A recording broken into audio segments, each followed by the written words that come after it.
මේ මැසේජ් එක මට අදාපු මැසේජ් එකක්. නාවලපිටියේ දහම්මල්ලි. නාවලපිටියේ දහම්මල්ලිට සිද්ධ වුණ මුහුණ දෙන්න සිද්ධ වුණ දැන් කාලෙකට කලින් සිද්ධ වුණ ඉතාම භයානක.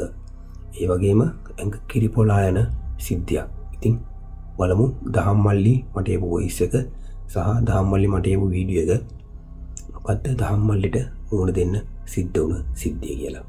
හලෝ අයියේ මම නාවලපිටියේ මගේ නම දහම් අයියාගේ දාලා කියන්නේ අයියා දාපු හොර වීඩියෝ එකට මම දැක්ක ගොඩක් කට්ටිය මම හම්බෙන් දැක්කේ කමෙන්ට් වල ගොඩක් කට්ටිය දාලා තිනවා මේම දේවල් නෑ මේ මනස්ගත හිතෙන් දෙන දේවල් කියලා. ඒකයි මම හිතුවේ මෙහෙම වීඩියෝ එකක් ඒ කියන්නේ මේ වොයිස් එකක් හරි දාන්න එක වටී කියලා. මම පුළුවන් වෙලාවට වීඩියෝ ක්ලිප් එකකුත් දාන්නම් ඒ තැන මට ඒ අත්දැකීම හම්බෙච්ච තැන. මමත් කියන්නේ හොල්මන් කියන දේ සත පහකට ගණන් ගත්ත කෙනෙක් නෙමෙයි.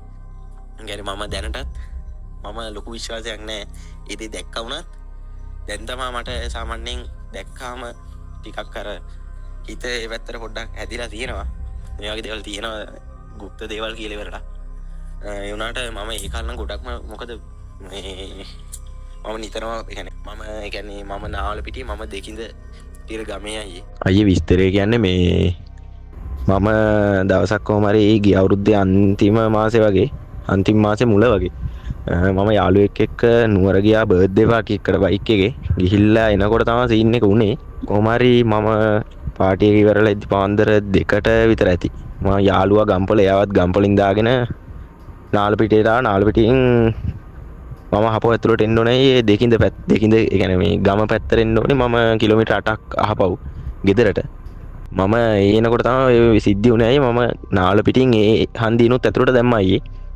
දාලා එද්දි පාර දෙපැත්තේ මේ බෝගන් විලා හැදිලා තියෙනවා මම ඒක රෙකෝඩ් කරගන්නම් කියලා තමයි ෆෝන් එක අතර ගත්තේ බයික් එකේ ලොකු ස්පීඩ් එකකින් ආවේ නැහැ සාමාන්‍යයෙන් 20කට වගේ ඒ කියන්නේ හිමින්ම වගේ තමයි ආවේ මම ඒ එන ගමන් කොහොම හරි මම ෆෝන් එක අරගෙන ආයි වම් අතට ෆෝන් එක අරගෙන තමයි දකුණු අතින් يعني ඩ්‍රයිවිං කරන ගමන් ෆෝන් එක අතර ගත්තේ පාරේ වාහනයක් බලු බල්ලෙක්වත් හිටියේ නැහැ කොහොම හරි පාර අයින් එක කාරේ පාන්දර එතකොට නම් 3:00ට 4ට ඔන්න මෙන්න තියලා තියයි ඊට පස්සේ පාරයිනේ ලයිට් ඕනේ තරම් තිබ්බා හැබැයි මම ඒ එනකොටයි එන තැනදි තව හන්දියකට හැරෙන්න තියෙනවා එතනින් උඩ තියෙන්නේ සෝන. කියන්නේ සෝනකට යන්න තමයි හන්දිය තියෙන්නේ. ඒ හන්දියට ටිකක් මෙහා ඒ කියන්නේ ඒ හන්දියට කලින් තමයි ওই සිද්ධිය උනේ. ඒතකොට ලොකු වංගුවක් තියෙනවා. මම වංගුව ඒ කියන්නේ මම ලොකුවට ඉතින් ඔය වගේ දේවල් කලින් මට වෙලත් නැහැ. මං ඒතකම් විශ්වාස කරෙත් නැහැ හොල්මන් කියන දේ. මම වංගුව ගද්දි අයියේ කොහම හරි එතන සුදු ඇඳගෙන ආච්චි කෙනෙක් මට හොඳට මතකයි සුදු කොණ්ඩේ සුදුයි.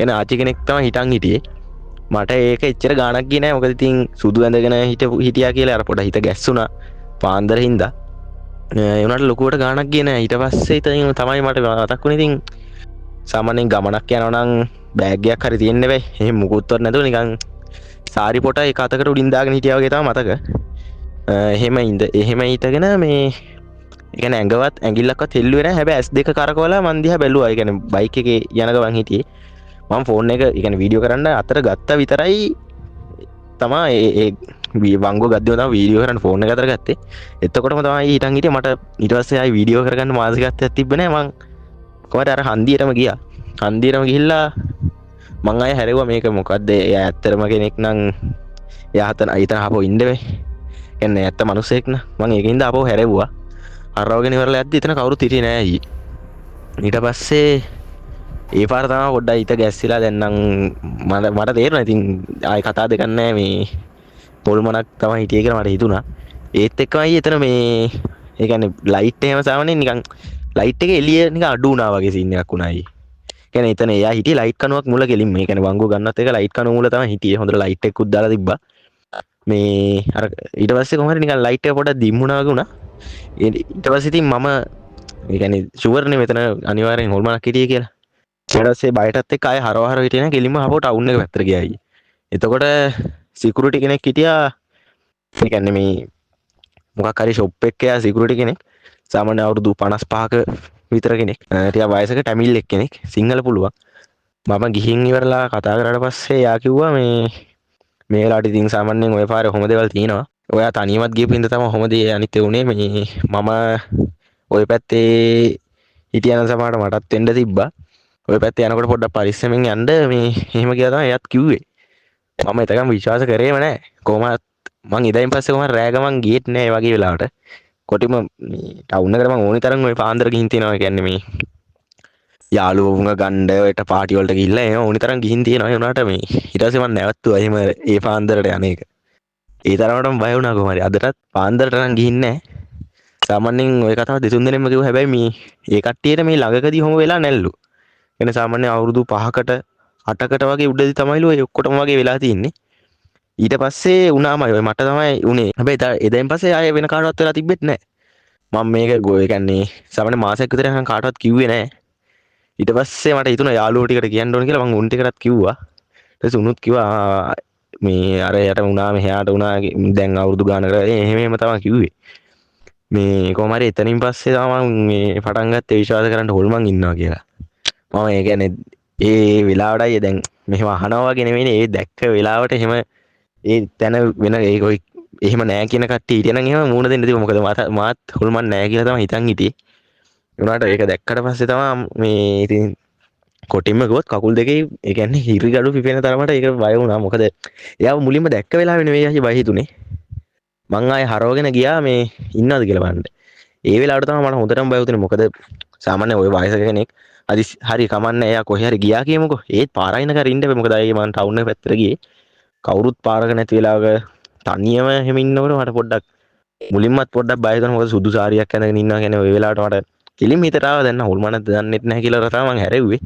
ඒ වගේම හරි එතනට ගිහින් ඒ කියන්නේ මම එයා ඉන්නවද කියලා බලන්න චුට්ටර ඒ ලයිට් එක ඩිම් වුණා අයියේ. ඒ බය වෙච්ච පාරට මං ඉන්නේ කොහෙද කියලාවත් අමතක කරගන්න බැරි වුණා. දැනටත් ඒ කියන්නේ මට මේ මූණ යාන්තමට වගේ මතකයි. මේ මූණ මතක් කරනකොට නිකන් අර ඇඟට සීතල වගේ එනවා. ඒ තරමට බය හිතෙලා ඉන්නේ. මම දැන් පස්සේ ගියේම නෑ අයියේ. කොහොම හරි කොහොම තමයි සීන් එක උනේ. මම ඒ කියන්නේ පුළුවන් වෙලාවකයි මම වීඩියෝ ක්ලිප් එකකුත් දාන්නම්. එතන වෙච්ච තැන මම අයියට මේ දැන් දාලා තියෙන වීඩියෝ එක මම ආපහු අර ටවුන් එක පැත්තට යද්දි ගත්තේ. කියන්නේ එතන මේ සිද්ධිය වෙලා මම ටවුන් එක පැත්තට යනකොට තමයි වීඩියෝ එක ගත්තේ අයියේ. මම වීඩියෝ ක්ලිප් එකක් දාන්න.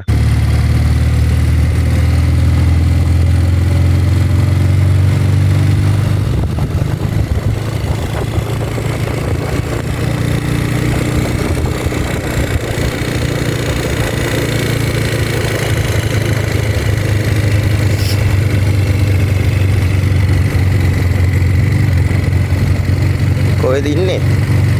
නාල පිටියේ. දන්නවද? මේ ඔන්න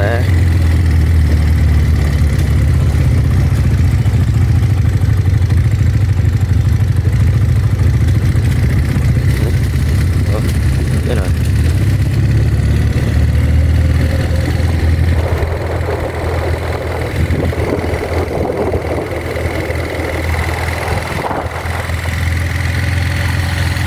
බෝටින් ආන්සේ